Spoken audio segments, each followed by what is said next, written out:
Haberdasher's couch, where you don't have to pay somebody to listen to you. It's Happy Friday, Keith. Happy Friday. We made it.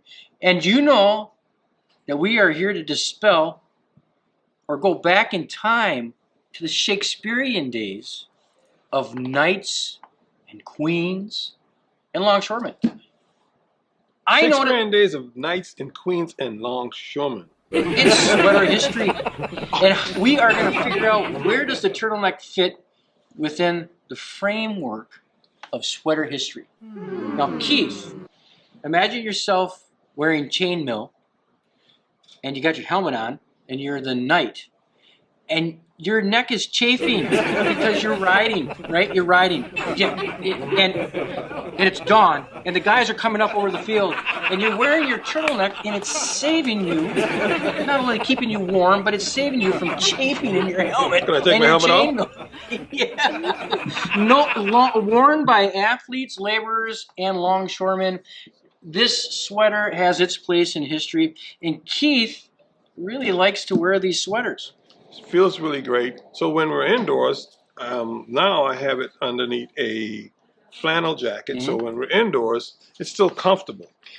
So this little number that you're wearing, dating back to 1905 when Sears and Roebuck first started to offer these sweaters for 85 cents. Jeez. Yes, sir. I don't remember those. And it really earned its place in mainstream starting in 1905, if you can believe it or not. That's a long time. Yeah. Right? It's a really long time. So they're not bulky. He's wearing a fairly lightweight silk wool. Yep. And he can wear it under his sport coat or his suit. And it's kind of chic. It's kind of hip, right? Yeah, it is. And it allows you an alternative to keeping your neck covered and adding some fashion and function. It comes in several colors. The great thing about it is, like I said, you can do them in a flat finish. Right. Nice gray action. Add a little color. Right. So this is rebellious cool. Are you rebellious cool? Now I'm finding out that I am. Definitely rebellious. I know that. Sure. Who knew I didn't try to be? Well, anyway, enough on turtlenecks. But anyway, isn't that an interesting little fact that dating all the way back to medieval times, of some type of turtleneck was worn by knights, great knights. And you can get it here at Heimie's Haberdasher. And you get it at Heimie's Haberdasher. So then we're also going to celebrate the 100-year anniversary. Right, of the store. Coming up in December, Film Noir night. Yes. Of some sorts. We're going to post it on Instagram, I think. We're going to talk about it some more. Probably be a few invites here and there. We're trying to keep it safe, keep it cool for the holidays. Good. Anything else you want to say about turtlenecks before we sign off? Pick one up. Pick one up here. It's worth it, even if you just try it. I thought he was going to make it about me. You don't get overheated. No, not at all. I am a T-shirt wearer, so I wear a T-shirt underneath this as well. Right. And so it's the layering, and it really is. This one happens to be one of my favorites. It's a great piece. I like it on you. It's good color. It's a great piece. Thank you. So we have Todd Walker coming in, Todd About Town in just a little bit. He's talking holiday season events in November, so we have a lot coming on with the Minnesota State Fairgrounds. We have the Gangster tours, and we have some other things happening down in Lower Town at the Union Depot. So he's going to be here talking to us about that. Keith, thanks for coming in and dispelling the belief that the turtleneck is dead, but it's here to stay. In a row, baby. Shakespeare, baby. All right. Thanks for joining in. It's Todd About Town. Todd Walker.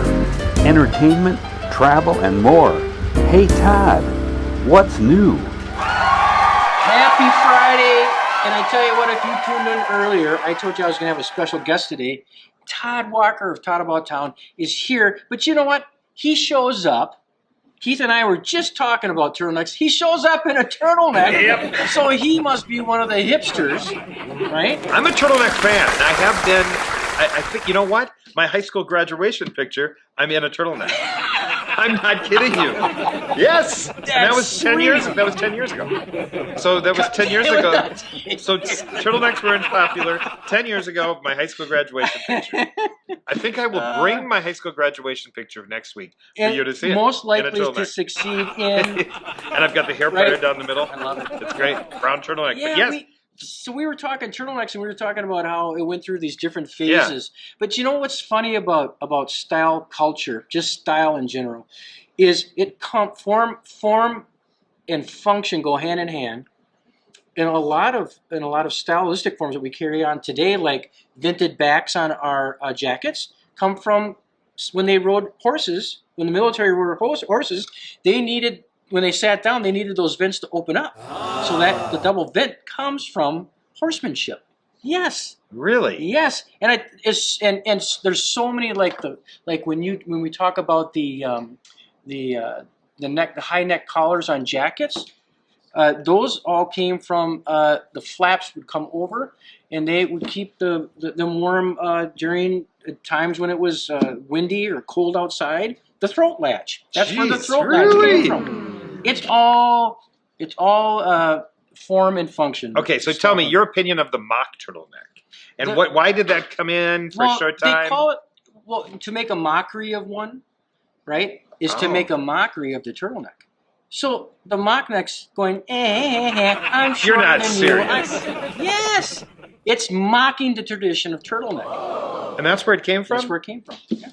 And if you're a sissy, you'll wear a mock neck. I've got to look that up. I got to know if that's really the truth. What's to do with this the Great Minnesota Get-Together? That's supposed to be in the summer, but this says the Great Minnesota Holiday Get-Together. Yeah, this is the Glow Holiday Festival. Wow. I believe 2 years ago was the first year of it. I went out to it and drove over. You get in your car. It's a timed entry, and you drive through the fairgrounds. You were here, and we did an interview. So. Absolutely. Yeah, I thought we showed it on the air. Yeah. Yes, I do remember that now. So they're bringing it back. They've made some changes after the first year, and talking about some different things that they can do that's going to make it a little bit more, a little bit easier to get through the fairgrounds, a little bit more exciting. So there are definitely changes. Over 1 million lights. Yeah, it's huge. It really is fun. And it's, who doesn't love some great holiday lights this time of year? So that starts on November 18, runs through January 2nd, and it is $12.75 to about $20.75 is how much it is to get in. Is that 3-story ice castle, is that a guarantee? Because there's no snow out there right now. I know. And it's 54 degrees. Yeah, I know. Afton Alps actually opens this next weekend for skiing. So maybe they'll give away some free lollipops if there's no ice castle. Yeah, maybe that's it. Maybe that's the deal.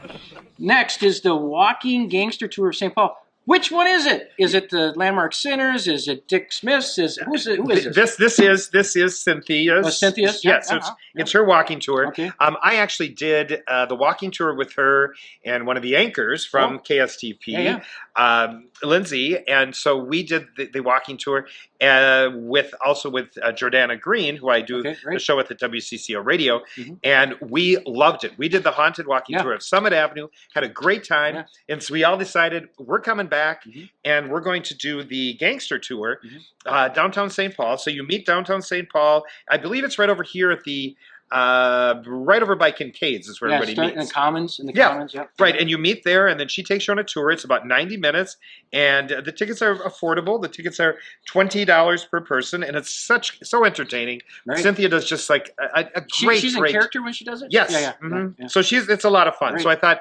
while you bring up some of these nicer days, so while it is still kind of nice out, I think it'd be really something fun to do. I think they should stop in here for a hot chocolate or something. Oh, you should. You should have them come in here. 1:30 and 3 o'clock. We could do that easy. All right. I tell you what. Then we're heading to the European Christmas market.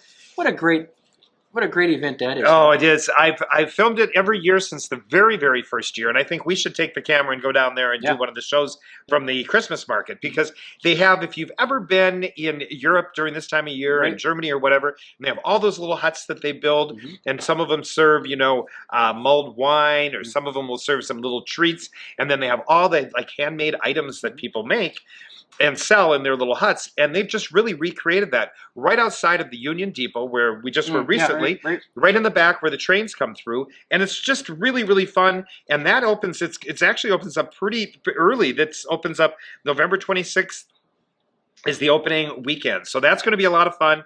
Downtown St. Paul, outside the Union Depot. Go online, check the schedule, and we'll be providing you with some of the dates. So kids can meet Santa there. Yeah. And there's a scavenger hunt. I don't know about the scavenger hunt. Okay. I think, yes. You can look it up online maybe. Yeah. Look it up online, but it is definitely worth going to. So check that out, and that, once again, is starting the last weekend in November. What's the news on the St. Paul Brewing? Well, St. Paul Brewing, I wanted to throw this in because when you think of going to the European market, you think about doing something with kids Right. and just kind of wandering around out there. Mhm. This is something completely different. This is the St. Paul Brewing.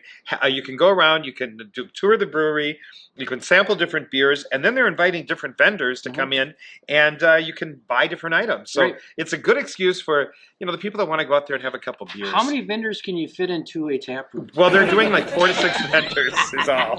Six. Yeah. Six is Six the vendors. answer. Yeah, okay, 6 vendors. Yep, 6 vendors. So that's from 11 o'clock to 3 o'clock every single Sunday with rotating different list of vendors. How as many well. haberdashers that take the screen of light bulb? How many? 6. Okay. And my favorite place in all of St. Paul Yeah. is the St. James house, the Hill House. Yes. The James. Right, James J. Hill House. Yes. Okay, this one is, if you've never done this, it's once again a must-do on your list. Right. They decorate it, and as the Hill family would have decorated, they have a beautiful tree inside. They have the main table in the dining room is set as the Hill family would have dined, Wow. with all the with all the flatware and what the food menu would have been. So it's really a must-do, and it just, of course, just happens at this time of year, and it's just decorated so beautifully. Yeah, So check the that out. woodwork in that house. Oh, it's just beautiful. It's Yeah. it's Who amazing. lived there? He did. Oh, James J. Hill. Yeah, that's why they called it That's that. why they called it. He only lived there for a couple of years, though. Oh, did he Yeah, really? It wasn't. And it's not that expensive. It's $8 to $12, and it's definitely worth seeing. And then the North Pole Express.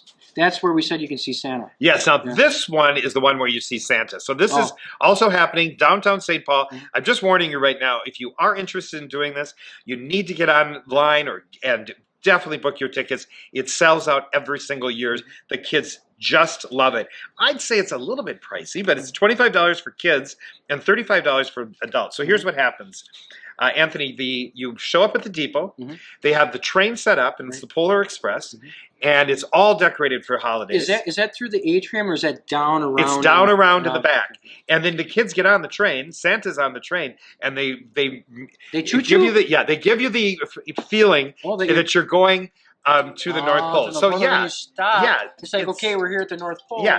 Yeah, so it's definitely, but yeah, it's something to do for sure. Right. I mean, I would do it if I was had a child. Mhm. I would for sure do that. So check that out. Was But- that Santa just now? Yeah, that was Santa. That was checking in, saying that he'll be at the. He said you've been a bad boy. Yes, Is what he's saying. I know. But I mean, I'm wearing a turtleneck. I'm one of the cool kids. I'm like So I'm you got buddies over all there. this great stuff. Now you said we're going to go to the MOA maybe next week. Is it a Yeah, visit. the plan is What I'm else? setting this up at Mall of America right now. What they have, it's called the Museum of Failed Inventions. Nice. And so what it is, it's like all of these crazy things Mhm. that, some of them that you will remember, like Coke Clear. Like Yeah. they had the Coke that was, Right. you could see through it. Why?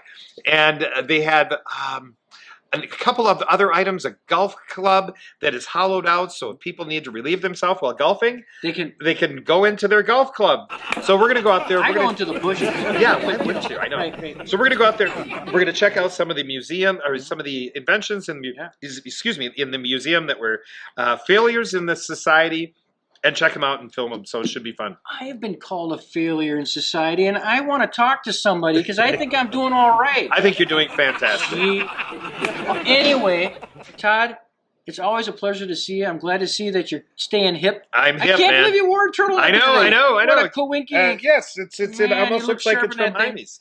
I tell you what, tune in next week when we go to, with Todd somewhere, somehow out to the MOA. We'll cover that. Have a great weekend, and we'll see you next week.